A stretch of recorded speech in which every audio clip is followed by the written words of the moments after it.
प्यारे बच्चों व साथियों नमस्कार। मैं सत्यपाल सियाग आपका स्वागत करता हूं आपके YouTube channel easy physics by Satyapal Siyag के अंदर 12th क्लास का जो हमारा करंट इलेक्ट्रिसिटी का कोर्स चला हुआ है बी चैप्टर, हम उसके अंदर डिस्कस कर रहे थे। एक लेक्चर उसका डिस्कस किया जा चुका है। आज हम सेकंड लेक्चर पे बढ़ते हैं आगे, और सेकंड लेक्चर को समझने के लिए पीछे वाला लेक्चर देखना बहुत ज़रूरी है आपके लिए, जिसका लिंक आज की वीडियो के डिस्क्रिप्शन में मिल जाएगा।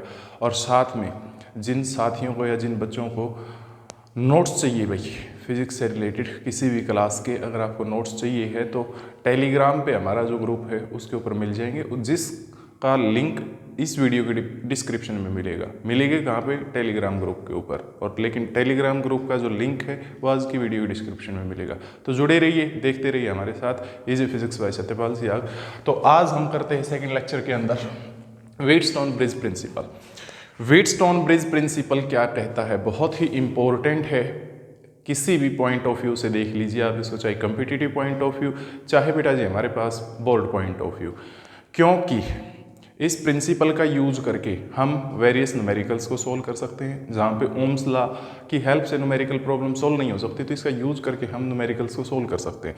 साथ में इसकी एक प्रैक्टिकल एप्लीकेशन है। व्हीटस्टोन ब्रिज प्रिंसिपल का यूज करके हम अननोन रजिस्टर का रेजिस्टेंस निकाल सकते हैं, जो कि प्रैक्टिकल होता है CBSE में भी और HBSE में भी 12th क्लास में। और वो प्रैक्टिकल डिवाइस आज मैं आपको दिखाने वाला हूँ नेक्स्ट वीडियो के अंदर, ठीक है जी, जिसका लिंक आज की वीडियो के डिस्क्रिप्शन में भी मिलेगा। तो इसलिए देखते हैं व्हीटस्टोन ब्रिज प्रिंसिपल क्या कहता है। ये कुछ इस तरीके से कहता है, यदि 4 रजिस्टर हमारे पास हों, P, Q, R और S, 4 रजिस्टेंसेज हैं, उनको हमने एक ब्रिज की फॉर्म में कनेक्ट कर दिया यूं, इस तरीके से उनको जोड़ दिया है जी।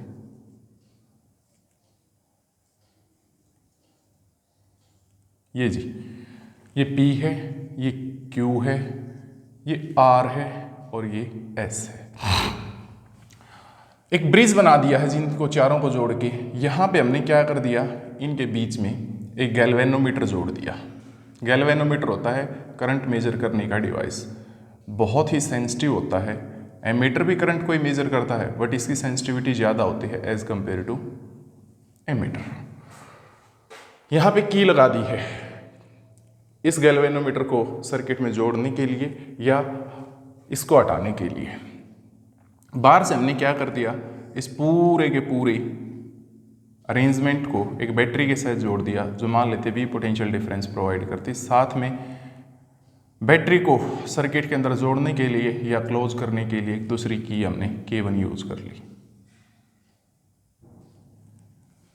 तो ये व्हीटस्टोन ब्रिज तैयार हो जाता है जी। इस तरीके की स्ट्रक्चर होती है व्हीटस्टोन ब्रिज की। अब व्हीटस्टोन ब्रिज प्रिंसिपल क्या कहता है, वो कहता है कि यदि हम सबसे पहले इस की को क्लोज कर दें, उसके बाद इस की को क्लोज कर दें और गैल्वेनोमीटर की रीडिंग 0 आई, मींस गैल्वेनोमीटर की कोई डिफ्लेक्शन नहीं है, उसकी सुई 0 के ऊपर है, निडल 0 पे है, तब ये ब्रिज बैलेंस्ड बोला जाएगा। क्या बोलेंगे बेटा, इसको ब्रिज को बैलेंस्ड बोलेंगे हम। उस में ये व्हीटस्टोन ब्रिज बैलेंस्ड ब्रिज बोला जाएगा। और आप ये पाओगे कि P/Q किसके बराबर होगा, R/S के बराबर। ये व्हीटस्टोन ब्रिज प्रिंसिपल कहता है। रिपीट करता हूं अपनी स्टेटमेंट, किसी का कोई पॉइंट मिस नहीं होना चाहिए। यदि 4 रेजिस्टेंसेस को हमने एक ब्रिज की फॉर्म में जोड़ दिया है, यहां पे इस बैटरी को इस की हेल्प से ज्वाइन कर दिया सर्किट के अंदर। सबसे पहले इस की को क्लोज कीजिए, उसके बाद इस की को क्लोज कीजिए और गैल्वेनोमीटर की रीडिंग 0 आए, मींस गैल्वेनोमीटर की सुई के अंदर कोई डिफ्लेक्शन नहीं है, उसकी रीडिंग 0 है। गैल्वेनोमीटर के अंदर कुछ ऐसी चीज होती है बेटा हमारे पास कि यहाँ पे मार्किंग होती है उसमें, और उसकी नीडल यूं पॉइंट करती है 0 1 2 3 एमीटर के अंदर। तो इसलिए गैल्वेनोमीटर की सुई यदि 0 के ऊपर है तो उस में हम ये बोलेंगे गैल्वेनोमीटर में कोई डिफ्लेक्शन नहीं है, और ये ब्रिज तब बैलेंस बोला जाएगा। क्या बोला जाएगा बच्चों, ब्रिज बैलेंस्ड बोल दिया जाएगा। और जैसे ये ब्रिज बैलेंस्ड हो जाएगा तो P/Q R/S के बराबर होगा, मींस इन दोनों का रेशियो, इन दोनों रेजिस्टेंसेस के रेशियो के बराबर होगा। ये व्हीटस्टोन ब्रिज प्रिंसिपल कहता है। अब हमें प्रूव करना है कि जब ब्रिज बैलेंस्ड है तो क्या P by Q R by S के बराबर है या नहीं। तो अब हम इसका प्रूफ देखते हैं। तो चलते हैं बेटा जी, बड़ा मजेदार सा आर्टिकल हमारे पास, चलिए कैसे करेंगे। तो सबसे पहले मैं इस की को क्लोज कर देता हूं और उसके बाद इस की को क्लोज कर दिया। जैसे ही की क्लोज होगी तो यहां से करंट चलना स्टार्ट करेगा, यहां से करंट चलना स्टार्ट करेगा, चलता गया, इस पॉइंट पे पहुंच गया और मान लेते हैं करंट चला था I। जैसे ही यहां पहुंचता, इसके जाने के दो पॉइंट हैं, दो रास्ते हैं। इस रास्ते से जो करंट गया वो मान लेते I1 चला जाता है। कितना चला गया? I1। तो इससे कितना जाएगा बेटे? I माइनस I1, इतना करंट इसमें से चला जाएगा। अब जैसे ही ये करंट I1 यहां पे पहुंचा तो फिर इसके दो रास्ते जाने के, एक ये वाला और एक ये वाला। मान लेते हैं गैल्वेनोमीटर के अंदर से जो करंट जाता है वो कितना चला गया जी? IG। इस पॉइंट पे करंट आया था I1, इस रास्ते से कितना चला गया? IG। तो बाकी बचा हुआ किस में से जाएगा? Q में से, means I1 minus IG Q के थ्रू चला जाएगा। अब पहुंचे इस पॉइंट पे, यहां से करंट कितना आता है? I minus I1। गैल्वेनोमीटर की ये जो आर्म है इसमें से कितना करंट आया? IG। तो S में से कितना करंट जाएगा? इन दोनों का जोड़, क्योंकि यहां पे किरचॉफ्स फर्स्ट लॉ यूज होता है, I minus I1 plus IG, क्योंकि जितना करंट जंक्शन पे आता है उतना ही आगे चला जाता है। तो जब हम इस पॉइंट पे यानी इस जंक्शन पे पहुंचते हैं तो इस जंक्शन पे एक करंट यहां से आता है, एक करंट यहां से आता है, तो आगे कितना जाएगा? दोनों का सम। और जब आप इसका और इसका जोड़ देखेंगे तो I ही बन जाएगा वापस, चाहे करके देख लेना। तो बैटरी ने जितना करंट दिया था उतना वो वापस ले लेती है। अब यहां पे काफी जंक्शंस हैं। सबसे पहला जंक्शन ये है, इसको A का नाम दे दें आप, इसको A का, इसको B का, इसको C और इसका नाम रख देते हैं D। तो अब किरचॉफ सेकंड लॉ अप्लाई करेंगे, क्योंकि फर्स्ट लॉ का यहां पे यूज हो चुका है जी। फर्स्ट लॉ केवल इतनी बात बताता था अपने को, जंक्शन पे जितना करंट आएगा उतना आगे जाएगा। अब हम किरचॉफ सेकंड लॉ अप्लाई करते हैं, किरचॉफ्स वोल्टेज लॉ भी जिसको बोलते हैं, वोल्टेज लॉ, और इसको अप्लाई करता हूं मैं क्लोज्ड पाथ, या कह सकते हैं इन लूप ABDA। बिल्कुल गौर से देख लेना कौन सी है वो, ABDA। This is a closed path, ये वाला वो क्लोज्ड पाथ है ABDA। अब गैल्वेनोमीटर में से जब करंट चलेगा तो इसका कुछ ना कुछ रेजिस्टेंस होगा, और गैल्वेनोमीटर का रेजिस्टेंस मैं सिंपली G मान लेता हूं, रेजिस्टेंस ऑफ गैल्वेनोमीटर, क्योंकि इसका मटेरियल भी कुछ प्रतिरोध करेगा करंट का, तो इसलिए उसको G मान लेते हैं। लो जी, ये बात हमने मान ली। अब क्या करें बेटे, आप किरचॉफ सेकंड लॉ अप्लाई करते हैं इस क्लोज्ड पाथ के अंदर। तो सबसे पहले मैंने आपको बताया, जब भी ये किरचॉफ वोल्टेज लॉ आपको अप्लाई करना पड़े तो जैसी नेमिंग है लूप की उसके अकॉर्डिंग चल पड़ी और देखा ये बैटरी कितनी लगी हुई है। तो चलते हैं, A से B चले गए, A से B गई, A से B कोई बैटरी नहीं है, B से D गई, B से D आई, there is no battery, D से वापस A चले गई, D से A कोई बैटरी नहीं, जिस बिंदु से चले थे वापस उसी बिंदु पे आ गए, बट कोई बैटरी नहीं मिली हमारे को। तो टोटल इस सर्किट की EMF कितनी है बेटे? 0 इज इक्वल टू। अब वापस चलेंगे फिर नेम के अकॉर्डिंग, A से B, B से D, D से A, और देख के आएंगे रेजिस्टेंस कितने लगे हुए हैं, कितना उनमें करंट चलता है, क्या सेम डायरेक्शन में चलता है या अपोजिट डायरेक्शन में चलता है। देख लीजिए, A से B गई, रेजिस्टेंस आया P, दिखाई देगा भाई ये आ गया P। करंट कितना चलता है इसमें से? I1। हम भी A से B जाते हैं और करंट भी A से B जाता है, तो करंट की और रेजिस्टेंस की गुना positive, I1 into P positive, एक तो गुना ये आ गई। फिर B से D गई, B से D जाते तो करंट IG चलता है, रेजिस्टेंस तो नहीं है बट गैल्वेनोमीटर आया हुआ है, लेकिन गैल्वेनोमीटर का भी कुछ रेजिस्टेंस है जिसको हमने जी मान रखा है। तो आप यूं कह सकते हैं कि जी नाम का रेजिस्टेंस था और आई जी उसमें से करंट चलता है, तो दोनों की गुना आई जी इंटू जी। पॉजिटिव ले या नेगेटिव? आप सोच रहे हैं वही मैं सोचता हूँ, पॉजिटिव आएगी। क्यों?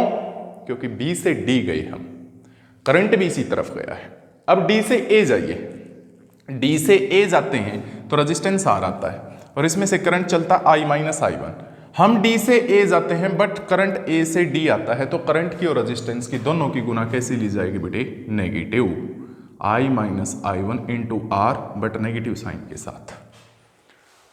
तो यहां पे तीन प्रोडक्ट हैं करंट और रेजिस्टेंस की, 1, 2 और 3। अब इन तीनों का जोड़ करके और टोटल वोल्टेज के बराबर पुट कर देते हैं। टोटल वोल्टेज तो 0 थी, तो इन तीनों का जो जोड़ होगा वो भी 0 आएगा, plus I G into G plus this much, plus this much.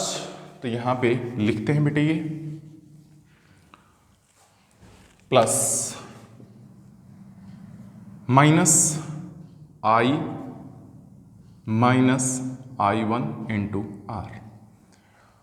और you can say that plus minus की जब मल्टीप्लीकेशन होगी तो माइनस हो जाएगा, तो means 0 is equal to I one P plus I G into G minus I minus I one into R. आप इसको इस तरफ ले जाइए, अगर इस तरफ लेके जाएंगे तो ये positive means I minus I one into R is equal to I one P plus I G into G. इसको इक्वेशन फर्स्ट का नाम दे दें, इंपॉर्टेंट इक्वेशन जिसको हम इक्वेशन फर्स्ट का नाम दे देते हैं। अब चलते हैं जी, क्लोज्ड पाथ उठाते हैं अब की बार बी सी डी बी। कौन से वाला? Closed path B C D B. दिखाई देगा आपको? अपनी नजरें बी से सी, सी से डी और डी से बी पे लेके जाओ और देखिए कौन सा है वो closed path B C D B.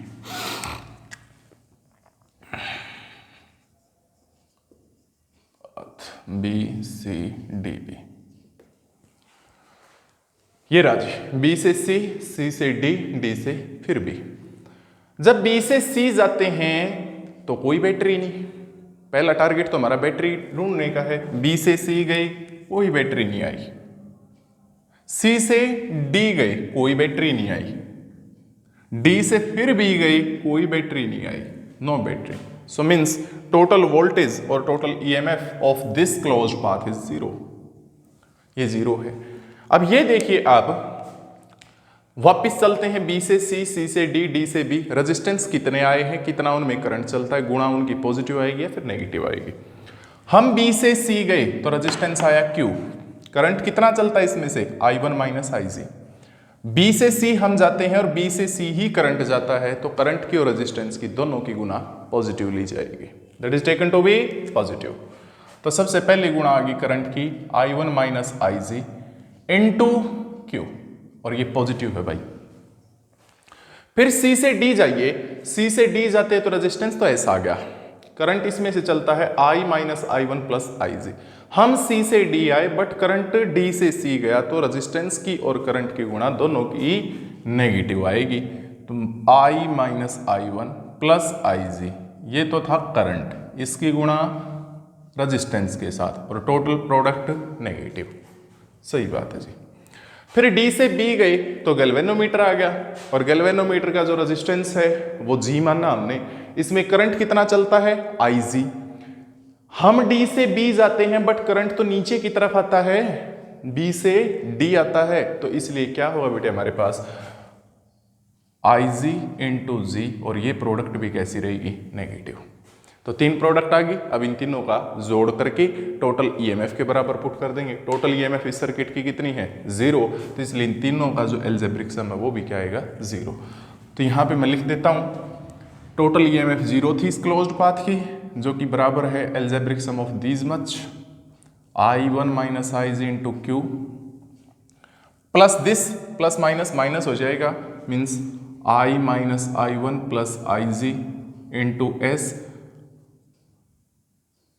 क्यों जी, plus this much means plus minus minus minus I G into जी।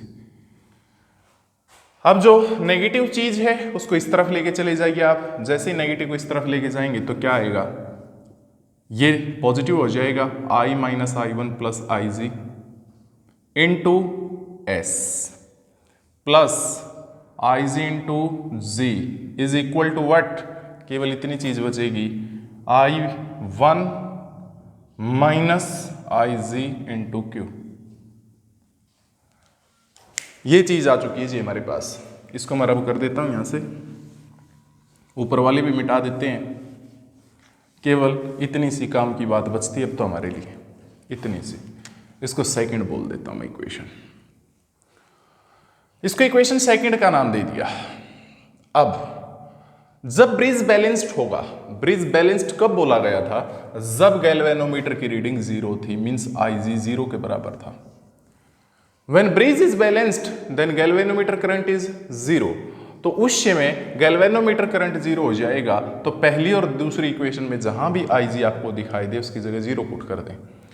सबसे पहले आई minus I one plus I जी, इसकी जगह जीरो पुट करेंगे, लो जी जीरो इसमें ऐड करेंगे तो कोई असर नहीं पड़ता, ठीक। यहाँ जीरो रखेंगे, जीरो इंटू समथिंग जीरो, तो ये भी जीरो हो जाएगा, प्लस करेंगे तो कोई असर नहीं, ये साइड इतनी बच गई। इस तरफ is equal to I one minus I G की जगह जीरो, तो कुछ नहीं बचेगा। यानी इस इक्वेशन की शकल बनेगी ये, I minus I one into S is equal to I one into Q, equation third. Same pattern यहां पे, I minus I one into R is equal to I one P plus I G into G. इस I G की जगह zero, zero into something zero, और zero को यदि add करेंगे तो कोई दिक्कत नहीं है जी। ये इक्वेशन जो अब तैयार हुई है इसको फोर्थ बोल दीजिए आप। अब क्या करें, थर्ड को फोर्थ से डिवाइड कर दें या फोर्थ को थर्ड से डिवाइड कर दें, dividing fourth by third. Fourth equation जो है उसको थर्ड से डिवाइड कर दें, राइट को राइट से, लेफ्ट को लेफ्ट से, दिस बाय दिस, तो means I minus I one into S is equal to I one into P by I one into Q. I one से आई वन कैंसल आउट, ये आपस में cancel out, क्या बची चीज, simply R by S is equal to P by Q. यही तो prove करना था, यही तो प्रूव करना चाहते थे हम कि जब बैलेंस्ड ब्रिज होगा तो P by Q R by S के बराबर होगा। तो ये व्हीटस्टोन ब्रिज प्रिंसिपल था। साथ में एक बात और नोट करने की, ये ब्रिज जो है ये सेंसिटिव तब होता है, मोस्ट सेंसिटिव तब होगा जब क्या होगा प्यारे बेटे हमारे पास, जब चारों रेजिस्टेंसेस की वैल्यू बराबर होती है। Wheatstone bridge is said to be most sensitive when all of the four resistance are of same value. Second, दूसरी बात जो नोट करने की है नॉलेज पॉइंट ऑफ व्यू से, गैल्वेनोमीटर की और इस बैटरी की यदि पोजीशन आपस में इंटरचेंज कर दी जाती है, गैल्वेनोमीटर की और बैटरी की यदि पोजीशन आपस में इंटरचेंज कर देते हैं तो उस समय बेटे हमारे पास इसकी बैलेंस्ड कंडीशन पे कोई असर नहीं पड़ेगा। No effect on the balanced condition of bridge when position of galvanometer and batteries interchanged. तो ये था जी Wheatstone bridge principle. Now we discuss about its practical application. Practically कहां पे यूज करते हैं व्हीटस्टोन ब्रिज प्रिंसिपल को, तो इसकी प्रैक्टिकल एप्लीकेशन देखते हैं। साथ में ये आपका एक एक्सपेरिमेंट भी है जी 12th क्लास के अंदर, चाहे वो CBSE हो चाहे HBSE हो। अभी मैं वो समझा देता हूं उसका थ्योरेटिकल वर्क, फिर उसको प्रैक्टिकली दिखाएंगे आपको। नेक्स्ट हमारे पास है जी एक डिवाइस जिसका नाम है मीटर ब्रिज, या फिर दूसरा होता है जी slide wire bridge.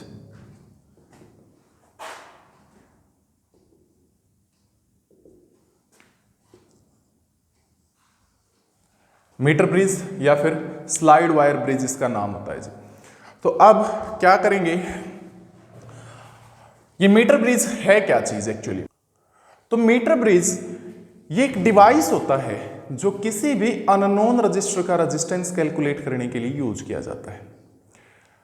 Meter bridge is a device which is used to measure the unknown resistance, unknown resistance का रेजिस्टेंस निकालने के लिए जिस डिवाइस का हम प्रैक्टिकली यूज करते हैं वो मीटर ब्रिज बोला जाता है। जैसे ये रजिस्टर दे दिया, आपको नहीं पता इसका रेजिस्टेंस कितना है, तो एक डिवाइस की हेल्प से हम इसका रेजिस्टेंस मेजर कर सकते हैं, वही मीटर ब्रिज बोला जाता है। या दूसरा नाम होता है इसका स्लाइड वायर ब्रिज। पहले तो इसका प्रिंसिपल बता देता हूँ। ये प्रिंसिपल है बेटे जी हमारे पास इसका Wheatstone bridge principle. Wheatstone bridge principle पे ये काम करता है। दूसरी बात, इसका नाम मीटर ब्रिज क्यों रखा जाता है, कारण है इसके पीछे, क्योंकि इस डिवाइस के अंदर 1 मीटर लंबी वायर होती है। 1 मीटर लंबी वायर होती है जो या तो कॉन्स्टेंटन की बनी होती है, या मैग्नीन की बनी होती है, या फिर यूरेका की, क्योंकि ये अलॉयज हैं और इनका टेम्परेचर कोफिशिएंट ऑफ रेजिस्टेंस बहुत कम होता है। मींस टेम्परेचर के चेंज के साथ इस वायर का रेजिस्टेंस प्रैक्टिकली चेंज नहीं करेगा, तो इसलिए हम इस वायर को प्रेफर करते हैं मीटर ब्रिज के अंदर। दूसरा इसी का नाम है स्लाइड वायर ब्रिज। इसका भी कारण है स्लाइड वायर ब्रिज क्यों रखा जाता है, क्योंकि जो वायर इसमें यूज की जाती है 1 मीटर की, उसके ऊपर ये जोकी होते बेटा, जोकी बोलते हैं हम इसको, ध्यान से देख लीजिए, this is said to be jockey. इस जोकी को स्लाइड करवाते हैं, धीरे धीरे फिसलाते हैं, धीरे धीरे स्लोली स्लोली। अगर स्लाइड करवाएंगे तो वायर के ऊपर, इसलिए इस डिवाइस का दूसरा नाम स्लाइड वायर ब्रिज भी रख देते हैं। कारण है दोनों के पीछे, मीटर ब्रिज क्यों बोला गया, स्लाइड वायर ब्रिज क्यों बोला गया। तो अब हम कैसे इसको डिजाइन करते हैं और किस तरीके से इसकी वर्किंग होती है। सबसे पहले इसको बनाने के लिए 1 मीटर लंबी वायर ली जाती है, जिसका नाम दे दिया मैंने सपोज AB। 1 मीटर लंबी होती है बेटा ये, जो कि या तो कॉन्स्टेंटन की होगी या फिर यूरेका की या मैग्नीन की, और इसके पैरेलल में एक मीटर स्केल लगा होता है, बिल्कुल पैरेलल में मीटर स्केल, फूटा जिसको बोल सकते हो आप, ये मीटर स्केल लगा होता है बेटे। 1 से लेके 100 सेंटीमीटर तक की रीडिंग होती है उसके ऊपर। यहां पे इस सिरे के साथ हम क्या कर देते हैं, रेजिस्टेंस बॉक्स जोड़ते हैं। एक रेजिस्टेंस बॉक्स अभी दिखाऊंगा थोड़ी देर में। रेजिस्टेंस बॉक्स के अंदर बहुत सारे नोब्स होते हैं और इच्छा अनुसार आप जो भी नोब सेलेक्ट करके निकाल देते हैं तो उतना रेजिस्टेंस काम करता है फिर सर्किट में। आगे यहां पे वो अननोन रेजिस्टेंस जोड़ दिया जाता है जिसकी वैल्यू आपको कैलकुलेट करनी है। मान लेते हैं x उसकी वैल्यू है, हमें नहीं पता x कितना है, और इसका दूसरा सिरा इस वायर से जोड़ देते हैं। इन दोनों के बीच में रेजिस्टेंस बॉक्स और इस अननोन रेजिस्टेंस के बीच में एक गैल्वेनोमीटर जोड़ा जाता है। ये गैल्वेनोमीटर जोड़ दिया, एक सिरा यहाँ पे जोड़ेगा और दूसरा सिरा जो होता है उस सिरे के साथ क्या जुड़ी होती है बेटे, जोकी जुड़ी होती है। क्या जुड़ी होती है, जोकी। जैसे ये राजी वो गैल्वेनोमीटर, तो गैल्वेनोमीटर का एक सिरा तो यहाँ जोड़ेंगे इनके बीच में, और दूसरा जो सिरा है गैल्वेनोमीटर का उसके साथ क्या जोड़ दी जाएगी, ये जोकी जोड़ देंगे स्लाइड करवाने के लिए। फिर बेटा जी हमारे पास इस वायर के साथ एक बैटरी जोड़ी जाती है, और बैटरी मान लेते हैं ये जोड़ दी हमने बाहर से, जो EMF की प्रोवाइड करती है। साथ में की लगा देते हैं इस सर्किट को ओपन या फिर क्लोज करने के लिए। लो जी,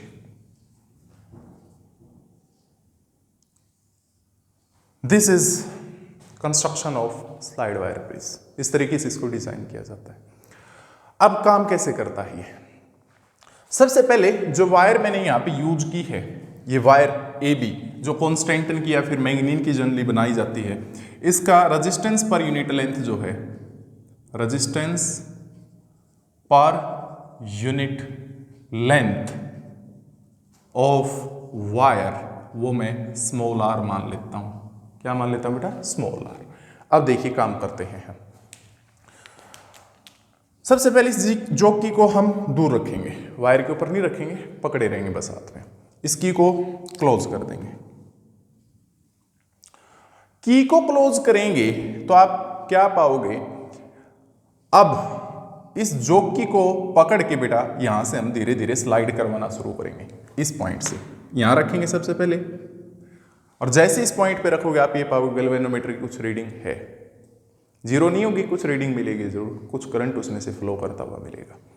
अब धीरे धीरे धीरे धीरे इसके ऊपर स्लाइड करवाते जाइए करवाते जाइए करवाते जाइए, तब तक स्लाइड करवाना है बेटे, तब तक इसके ऊपर फिसलाना है जब तक कि गैल्वेनोमीटर की रीडिंग 0 ना हो जाए। मान लेते हैं ये वो पॉइंट आ गया जिस पे जाते ही गैल्वेनोमीटर की रीडिंग 0 होगी। आगे लेके जाओगे फिर से करंट आपका फ्लो करना स्टार्ट कर देगा। एक पॉइंट ऐसा मिलेगा जहां पे वायर के ऊपर अगर जोकी रखी गई है तो गैल्वेनोमीटर की डिफ्लेक्शन 0 होगी। That point is said to be null point. उसको क्या बोलेंगे बेटा? नल पॉइंट, क्योंकि गैल्वेनोमीटर की उस समय रीडिंग नल है, 0 है। इस सिरे से हम मान लेते हैं ये बिंदु जो जहां पे रीडिंग 0 आई है उसका डिस्टेंस स्मॉल l है। टोटली वायर कितनी थी? 100 सेंटीमीटर लंबी थी। यहां तक बेटा हमारे पास लंबाई l है, तो बाकी का जो पोर्शन बच गया वायर का उसकी लंबाई है 100 - l सेंटीमीटर। ये जी, अब ये व्हीटस्टोन ब्रिज ही बन चुका है और ब्रिज भी बैलेंस्ड है। कैसे? क्योंकि देख सकते हैं आप रेजिस्टेंस बॉक्स कुछ रेजिस्टेंस देगा।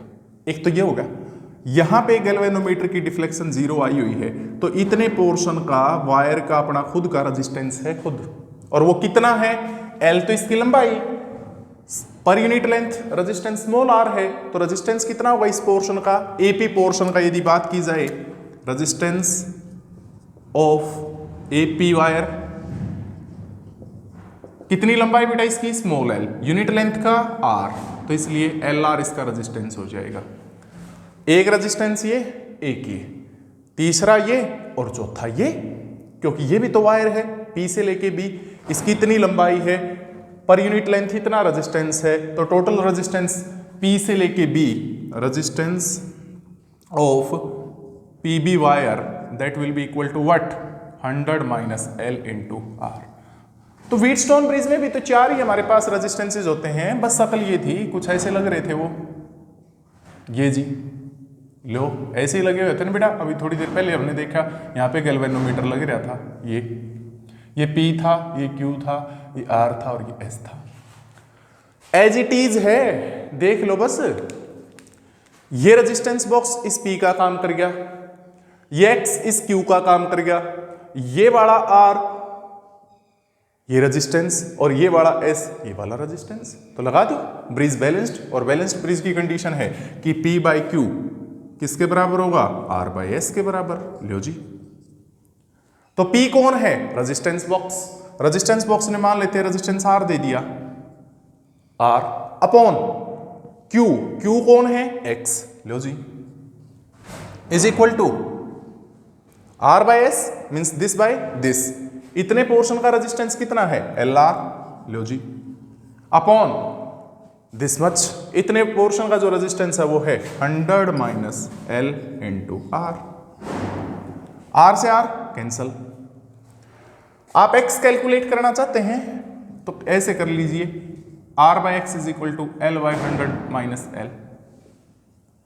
X को उस तरफ ले जाएं और जैसे ही ले जाओगे तो R is equal to L × X/100 - L। ये चीज इस तरफ मल्टीप्लाई में और ये डिवाइड में, तो R × 100 - L upon L is equal to X। लो जी, रेजिस्टेंस बॉक्स से हमारे को इस रेजिस्टेंस की पता वैल्यू, साथ में जो मीटर स्केल लगा हुआ था यहाँ पैरेलल में, इस मीटर स्केल से आपको इस लेंथ की वैल्यू पता, कितनी लंबाई है, तो हम क्या कर सकते हैं? R की और L की वैल्यू पुट करके X को कैलकुलेट कर सकते हैं। We can calculate X। तो ये था प्यारे बच्चों हमारे पास मीटर ब्रिज के बारे में, जो प्रैक्टिकल एप्लीकेशन है व्हीटस्टोन ब्रिज प्रिंसिपल की। तो नेक्स्ट वीडियो के अंदर इसका प्रैक्टिकल अरेंजमेंट अभी मैं दिखाऊंगा आप लोगों को, तो उसके लिए आपको जुड़े रहना पड़ेगा easy physics by Satyapal Siyag के साथ। Thanks a lot once again.